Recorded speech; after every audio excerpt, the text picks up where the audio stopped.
the Tennessee National Guard that's coming to Memphis, and we are speaking with our city's mayor, Paul Young, and our police chief, CJ Davis. We're so grateful to have you both here live for us here on A Better Memphis, something you work for every day. And Mayor, some business owners have told us that they had a meeting with you yesterday. How did that meeting go? What were their concerns? Oh yeah, we met with business leaders yesterday, just talking about what we expected things to look like in terms of their concerns. I can't think of anything that they raised that we hadn't been talking about. They're concerned about what the focus of the operation will be, how to impact their operations. We talked a lot about what we believe the structure will look like, and one of the things that I think is helpful is for us to think about this in twofold. There's the National Guard, which is one piece, but there's another 13 agencies that are named in that executive order. And so those entities, FBI, DEA, ATF, they're going to be supporting the operations that MPD already has underway. And I think that gave them some comfort just hearing that we've been having that level of dialogue to ensure that this thing goes smoothly. Right. And Chief Davis, Governor Lee mentioned that he briefed you all on the plan and that plan will likely be reassessed once people are on the ground. But will the Guard only be at federal buildings or in more focused neighborhoods or possibly both? Yeah. So, of course, everybody knows that the landscape here in Memphis is very different from D.C. Right. We don't have sprawling federal buildings all over the place. And so what we're hoping to do is utilize National Guard servicemen and women in environments that can be more proactive as far as deterring crime and so on, and not as much in a public safety sort of capacity. We want to continue to allow the men and women of the Memphis Police Department and our federal law enforcement entities that are trained to handle, this type of work. We want them to continue to be the front line of law enforcement in the city. All right, trained, that's an important word. Right. Yes. So the mayor, I should say the governor, when he spoke with me on September 9th, I drove up to Nashville, we did an interview, and he said military police is what he intended to deploy to Memphis. Is that still the case, that military police officers will be deployed here, but because he has not declared a state of emergency, they will not have a full law enforcement authority? Is that the understanding at the moment? I think it's going to be a mixed bag, because you have so many individuals, like, say, for instance, Memphis police officers. Memphis police officers, many of them are National Guard. Right. And they are trained to be police officers.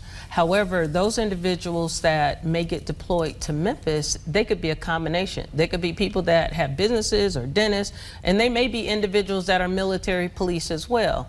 And if we have military police in our city, we will be allowing them to do any work that requires a person who's public safety trained to assist in or support. But that will not be on our frontal lobe. That will not be our focus to mobilize, National Guards men and women to do police work, so to speak. Okay. And Mary, you said today your priority in this effect is, number one, we want to make sure that we're building on the existing strategies that have demonstrated success. Specifically, what proven strategies have you reviewed with the incoming forces? Well, we know that over the past 20 months, we've seen significant reductions in crime.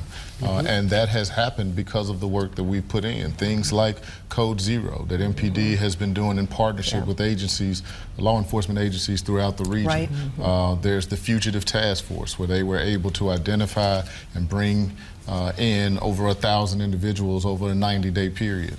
They have all kinds of operations that they're doing on a daily basis. And I would like to see the law enforcement entities that are coming in fold into that work and bring more resources, more capacity for investigations. We know that there are incidents that have taken place that hadn't been solved yet. Our police officers could use that type of intelligence and equipment to be able to research who were the perpetrators for those incidents, and the capacity to lean on groups like the U.S. Marshals to actually help go after them. And to that point, for years throughout my whole career here, there's been a mountain of warrants for people who have committed a crime and who remain at large, listed in the Shelby County Courthouse. I've seen this go on and on and on, and the people never seem to get arrested as far as we know.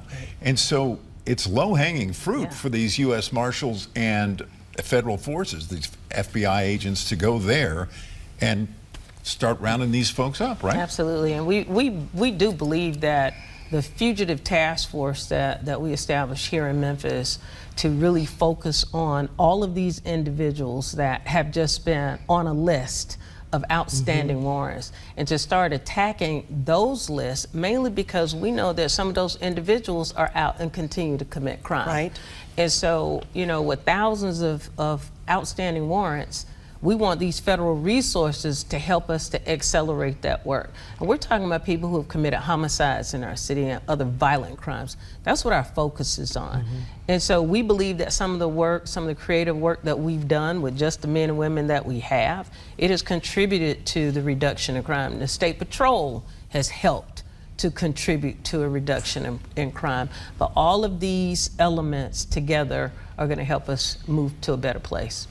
Well, the governor closed his remarks today by saying, when people recognize the city of Memphis as one of the safest places in America, that'll be success. What kinds of signs toward this goal would you expect to happen in the short term? Well, I mean, I think it's data. Yeah. We will see the numbers of incidents decrease. I know one stat I can recall from talking to the leadership in D.C. is that they saw a 75% reduction in carjackings, and all of the categories were down.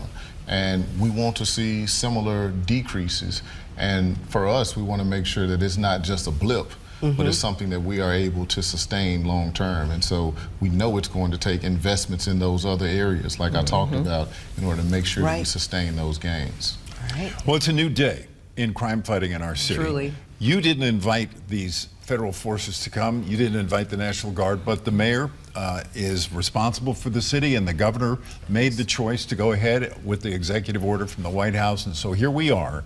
And as you said at the outset, with elected and business leaders behind you at City Hall the day this was revealed, you want to make this a success for Memphis. And so we will be watching and look forward to staying in very close touch in this new day. And we thank you so much for sharing this part of your afternoon with us. We know you're super busy today. Truly appreciate it. Just a little bit. I'm Thank sure. you. Well, we know the